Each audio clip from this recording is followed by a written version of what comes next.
근데 이 성북동이라는 데가 나무가 우선 많아. 소나무도 많고 또 자연 환경이 참 좋아. 산도 아주 가깝게 있고, 그리고 서울 갇혔지만 저쪽 산이 이렇게 가려져 가지고 서울 같은 맛이 좀 덜 나. 아주 지방 소도시 같은 그런 느낌이 났었어요. 그리고 지금은 이제 포장돼서 이제 큰 길이 이렇게 생겨가 터널을 가지만, 그때는 거기가 그 계곡이 있었어. 아주 깊은 계곡이, 물이 참 깨끗하고, 그리고 저기 해화동 쪽에 가면은 그쪽에는 이제 크게 빨래터 큰 넓적한 바위가 있어가서 빨래들 하고 그랬었어요. 하여간 성북동이 예술가들이 참 좋아했어요. 문사들, 문예하는 문학가들도 많이 살았었어요, 여기에. 그 대표적인 분이 이제 여러분들도 알겠지만은 근원 선생이라고 산여선생 스승이신 김영준이시지. 그분 집이 요 집 바로 넘어요. 요 집이 이게 준아트라고 하는데, 이 다세대 주택 바로 넘어가 김영기 씨. 그 집을 이제 김한기 씨한테 이렇게 나중에 넘겨줬는데, 그때서부터 예술가들이 좀 많이 살았어.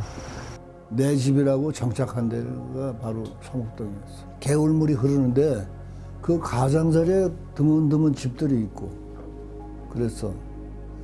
그 누가 사는지 아나? 여기 조지훈 선생이라고 문인이 살았고, 근원 선생이 살고, 이태준 선생이 살고 이제 그랬는데, 그건 나중에 알았지.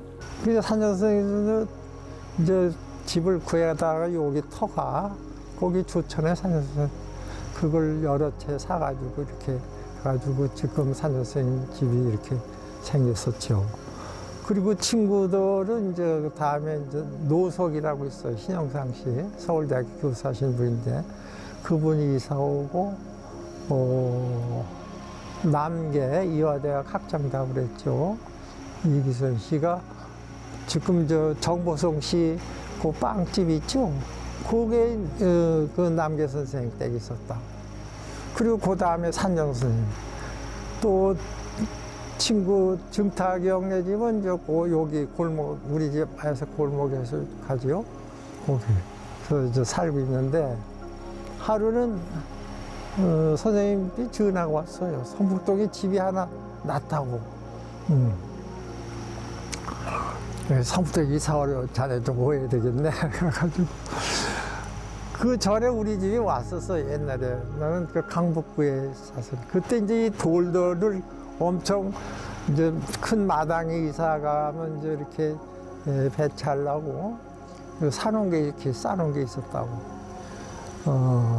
그 산여선생님이 또 돌도 좋아하시니까 뭐 겸사겸사 하여간 놀러 오셔가지고 이렇게 보시고, 자네도 성북동에 이사 와야 되겠다고 말이야. 그 화가는 이렇게 좀 자연 속에 사는 게 좋다고. 성북동에 나무도 많고 소나무도 있고 참 운치가 있는 데니까, 또 조용하고 첫째. 그리고 또 친구들도 이렇게 성북동에 이사 오라고. 산여선생님 제자들이 이렇게 몰려 살고 스승님이 있고 그러니까, 그 화단에서는 좀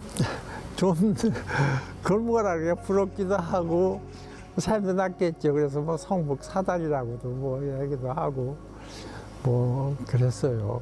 그 성북 청계라는 말은 산 선생님이 그 세계를 일주 여행을 하셨어요.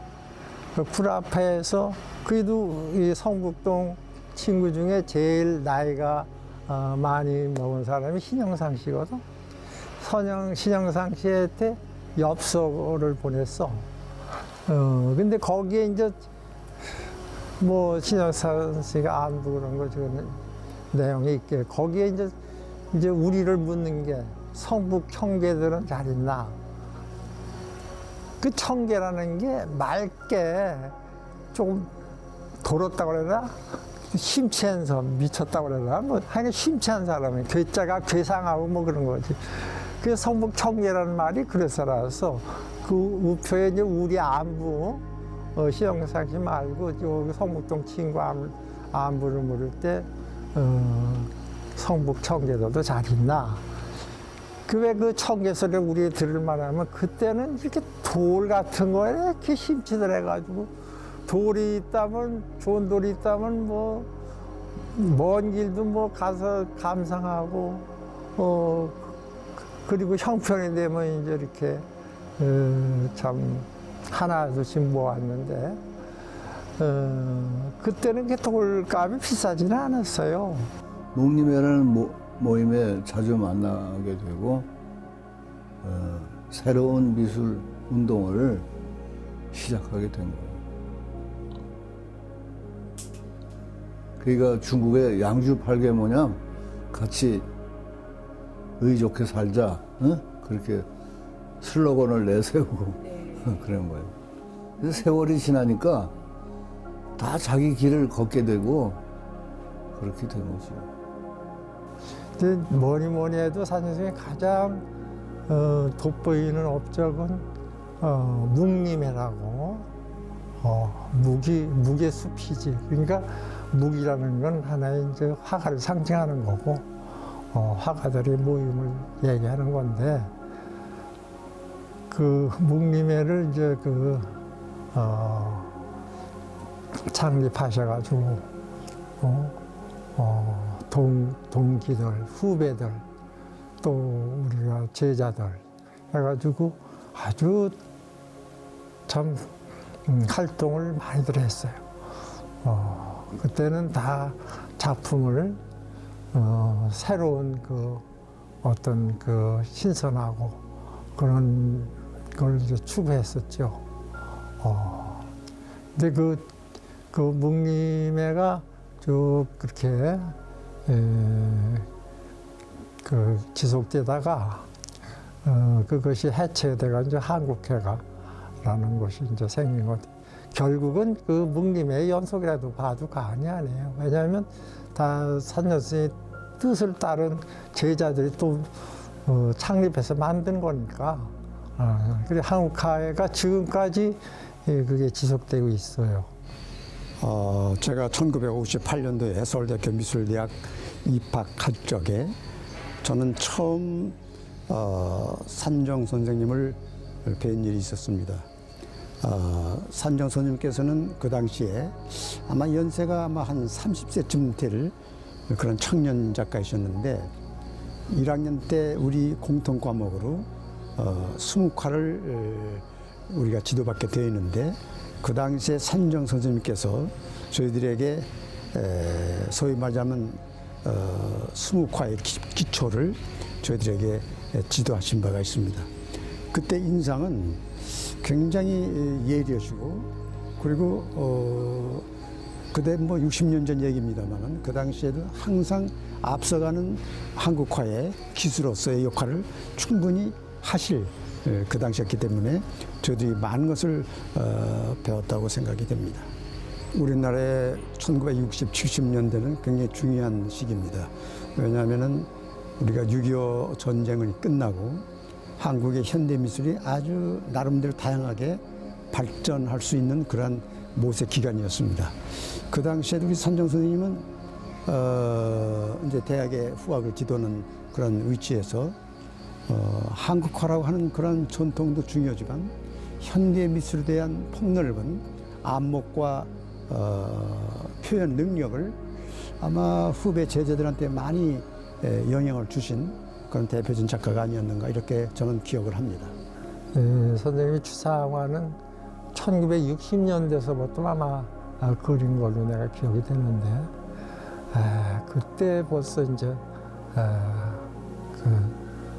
동양에 전혀 없는 그때 동양 상북에서 동북아라 그러면 중국, 한국, 일본 이렇게 그래서 이제 동북아라 하는데 그때 추상화가 아마 다른 데 나라에서도 그린 게 별로 없었을지라. 그러니까 동북아에서 아마 산전선생이 제일 처음에 추상화를 동양 추상화, 순수한 동양 추상화를 그리셨다고 저는 그렇게 봅니다.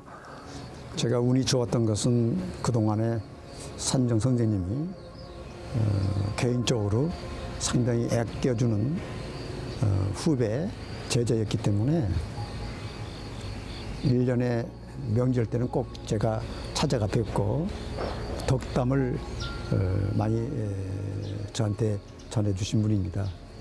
근데 그분의 덕담 중에는 제가 감탄한 것은 평소에 참 독서를 많이 하시는 분이다.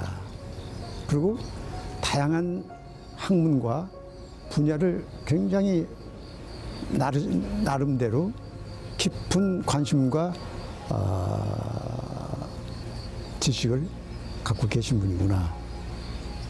그래서 그분이 장시간 동안 차를 마시면서 우리들에게 전해주신 말씀은 학문적이고 그러면서도 그 깊이와 철학이 분명히 자기 가슴속에 간직하시면서 자기 세계를 이렇게 표출하는 그런 참 우리 한국 미술사에서 보기 드문 그런 은사님이셨다 하는 것을 저는 가평 때마다 느꼈습니다. 서점 들리면 그 가끔 길에서 이렇게 나도 산바지 타면 그 선생님 뭘 이렇게 들고 계셔야 돼. 그 책일세. 아이 그 연세 많으신 분이 성북동에서 저기 성대 앞에 그 서점 중국 서점 거기 제일 큰 중국 서점이 있어 한국에서. 거기서 주문한 걸 찾아오셨는지 한 100권 보따리를 이렇게 들고 이렇게 오시는 걸 내가 여러 번 봤다고. 내가 그래서 이야 참 부끄럽더라고. 우리는 책 한 권 제대로 안 보고 그런데 저 연세에 저렇게 책을 많이 아끼시는가.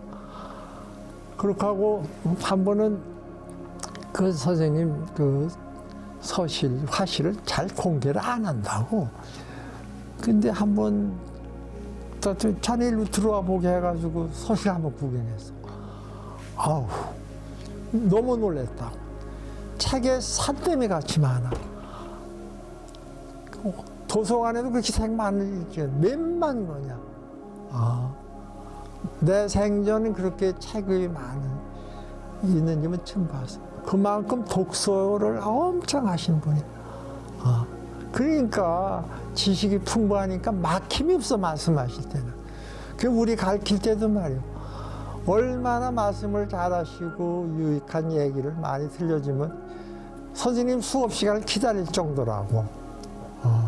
참 그래서 굉장히 박식한 분인데 좀 추사 선생님과 비슷한 점이 있으니까 개인적인 소견이에요. 인상이 참 좋으시잖아. 인품이 좋으시고 두 번째는 그 학식이 대단하시잖아. 시, 서화 다 하신 그런 분이 동양에 많지 않아요. 스승이 얼마나 중요한가. 이것이 그 스승의 영향이 대학의 그 그림의 어떤 그 풍을 갖다가 이렇게 한 거야. 그래서 참 우리가 좋은 스승을 만나고 산효 선생님 같이 이론이라든가 그 현대 미술을 참 눈뜨게 한 그 고귀한 또 선생님이시고, 참 우리는 어떻게 보면 참 좋은 시대에 아주 훌륭한 선생님들을 만난 그런 복이 많은 화가들이라고 볼 수 있어요. 우리 산정 선생님은 그 당시에도 한국의 전통화를 현대화로 승화시키는데 앞장섰던 그런 하나의 선구자적인 역할을 하신 분이었기 때문에 그때는 어떤 장르를 떠나서 한국 현대미술의 흐름을 누구보다도 아주 예민하게 다양하게 수용해서 후학들을 지도하신 대표적인 우리 한국의 작가이셨다, 이렇게 저는 이렇게 기억을 하고 있습니다.